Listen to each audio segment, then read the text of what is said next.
man. So I want to talk about everything you've been doing, man. I seen you on Assisted Living, the Tyler Perry show, man. How did you get that? All right, so that's a real cool story. First of all, like most things that come in my career, I've manifested. You know, I'm real big on that type shit, right? So when it was with Tyler Perry, he happened to come to one of our shows. We were in, I think, like Augusta. And I think he didn't watch my set 'cause he was backstage talking to Kev, but the girl he had with him, she saw it and she liked it, and me and her ended up getting cool. She's actually on one of his shows now. Her name's fuck. Y'all ain't that cool. Crystal. Oh, okay. Crystal Aisley. She's on Sisters. Oh, okay. So yeah, so then we had a show again in Atlanta and they came again. And that time he watched. And I destroyed that shit. And he just, you know, she was like, yo, TP thinks you're hilarious, yada, yada, yada. I was like, yeah, well, tell him to discover me because, you know, I need some shit going on. And he just laughed. And then a few months later, I woke up one morning and I had like a DM from somebody at the studio. And then I got another one from somebody at the studio. This was a person I knew, and they both was asking for my number. They said, casting wants to reach out to you. So I'm like, all right, cool. So maybe 30 minutes later, my phone rings. You know, it's a Georgia number, Atlanta number. I'm thinking it's somebody from casting. I'm like, hello?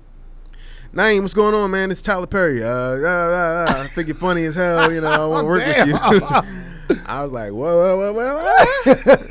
Still had the frog in my throat. It was like 8 a.m. Yeah. He's like, man, I really love to work with you, man. You know, he started asking about my exclusivity with Kevin. I was like, nah, I can do whatever I want. And he's like, all right, well, what are you working on right now? I said, nothing really. And he said, I got this idea, this show that I think you'd be great for. And he kind of told me about assisted living. And I was like, all right, cool. And then he said, you know, just keep in touch. That was in May of 2019. And then, you know, I had his number, so I reached out to him a couple times, wished him a happy Father's Day in June, and then I ain't talked to him no more after that. And then I got a call for an audition in like September, and I got the script. I was like, oh shit, this is the show that he was talking about. But I thought my agent had just got me an audition. So I went in. And you know how it is on going to auditions. Shit, you fuck around, go to audition, you show up and Denzel be out about to go in. You're like, oh, what the fuck am I doing here? I can't get this part. The very first audition I went to, Malik Yoba was there. I was like, the very first audition I ever did was for Tropic Thunder. Damn. To be the part that Brandon had. Yeah. So, you know, auditions that had you fucked up. Yeah. So I had a streak of about 8 years of horrible auditions, but then I started getting better, and so I went in for this one, and I was super prepared, and I had a great audition. I think I did really good, and then when I was finished, and this was Kim Coleman. You know Kim Coleman? She's one of the casting directors in L.A. Did she have braids, or she had braids at one point? Sometimes she wear glasses. Yeah. Okay. Yeah. So Kim was like, I finished. She's like, all right. We'll see what we can do. He loves you. He told me make sure we get you in here. And I was like, oh shit. And I was thankful that she said that shit after, because if you said that before, I would have probably fucked up. Yeah. So I was like, okay, so he really do want me to have this part. Yeah.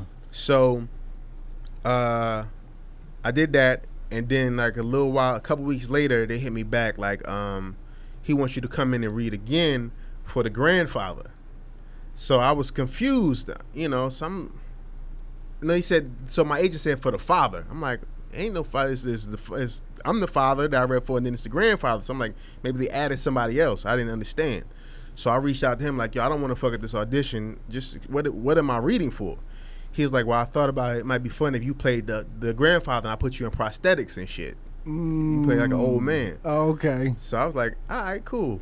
I'll try. You know. Yeah. So I went to the barbershop, had Garrick put like the gray beard on me and shit, the topic and everything, and I had like an old man hat and some glasses. Okay. And I went in. I was in there pronouncing Chicago. Boy, you just wanted to come down to Chicago. And you know, I feel like I did all right, but I can't do. I'm not a voice. I can't do voices well. Yeah. So yeah, then they said I had the part, and then I realized like, so this show was really for me. This part was for me. Yeah. And then Jan Lee Brown got the part because Tyler had called the Steve Harvey show, and Jay was like, "Yo, I don't know if you know or not, but I read for that part." And he's like, "No, you didn't." He's like, "I did." And then I think I think he probably just like, "Fucking, I'm putting Jay on."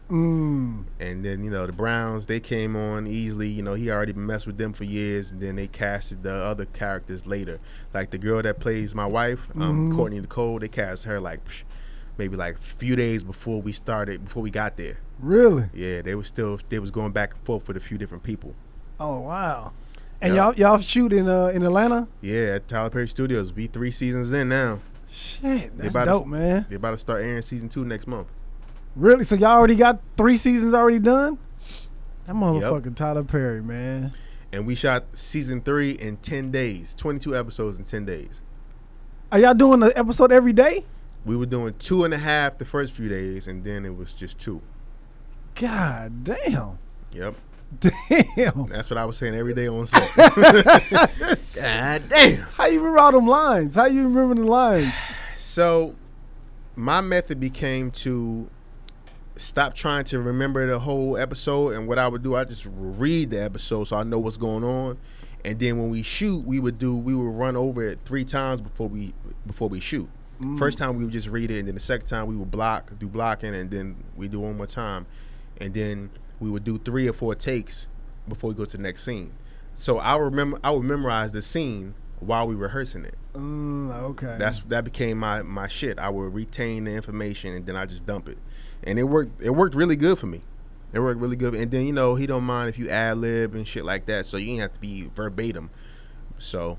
Is he directing the episodes? He directed the first season. He directed the first half of the first season, but he hasn't directed any more since then. Okay. He kind of just turned our show over to Mark Swinton and Derek Deuce. Oh, okay. That's dope, man. Shout out to Tyler Perry, man.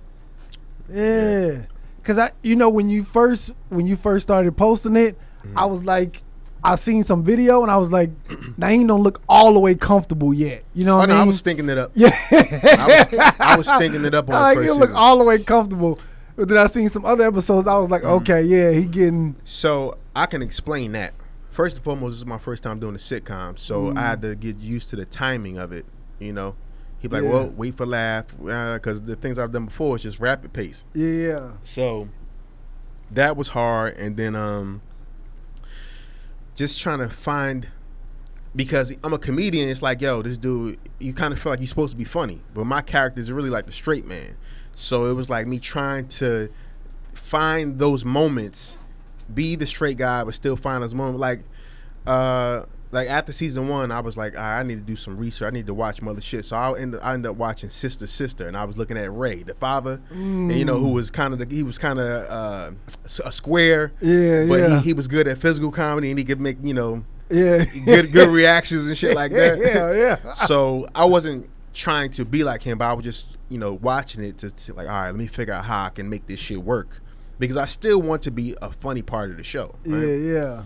So and then watching season 1 and just seeing where I was lacking at, and seeing how my energy was low and all of those things, I was like, all right, I can approach season 2 from a different angle. And then I came in and I got like praised immediately for my growth. So then going into season 3, then I had supreme confidence.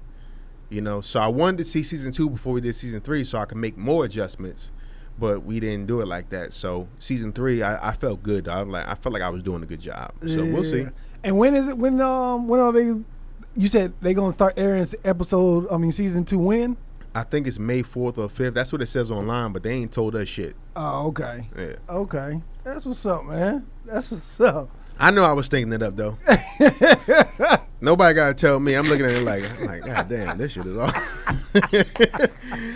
One thing about me, I'm real with myself, and the acting I've done prior to that, I got praised for. Like, yo, you pretty good actor. Yeah. So when I seen that, I was like, what the fuck is this? Yeah, because I know them skits that y'all used to do with Kev, used to kill them shits. Right. And then when I was like, Is this different? What's going on?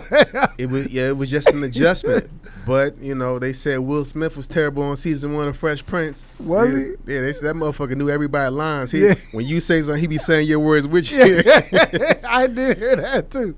Yeah, so I said that's gonna be my motivation. I'm gonna get better, and then maybe I'll go on to do some, you know, bigger parts and serious roles and all that. So that's my goal. Yeah, that's what's up.